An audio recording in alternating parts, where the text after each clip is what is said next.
जी हाँ, नमस्कार दोस्तों, आप सभी का स्वागत है भोजपुरिया डॉलर में।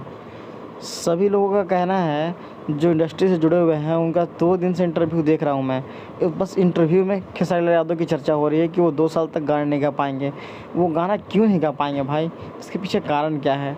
और कारण बस एक ही चीज़ बता रहे हैं कि जो गाने का खेसारी लाल यादव 5 लाख लेते थे, वो 2023 और 22 में 2.5 लाख पे कैसे आ गए?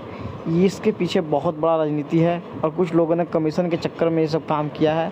लेकिन नाम विवेक सिंह का आ रहा है, लेकिन मुझे नहीं लगता दोस्तों कि विवेक सिंह ने इतना बड़ा कदम उठाया होगा, गलती की होगी। लेकिन अब क्या सच्चाई है, ये तो खेसारी लाल यादव खुद बताएँगे या फिर विवेक सिंह खुद बता सकते हैं। इसके लिए हमें कुछ नहीं बोलना है दोस्तों, क्योंकि उनकी टीम क्या है और इसका निर्णय बस खेसारी लाल यादव कर सकते हैं। हम उसका निर्णय करने वाले कौन होते हैं और हम कैसे बिना जाने गलत कह दें किसी को।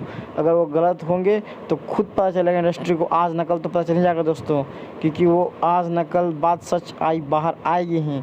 और जब तक ये बोलते नहीं हैं खेसारी लाल यादव, तब तक गलत नहीं माना जाएगा। वीडियो देखने के लिए धन्यवाद। चैनल पर नए हैं तो सब्सक्राइब कीजिए, ऐसे ही जुड़े रहिए।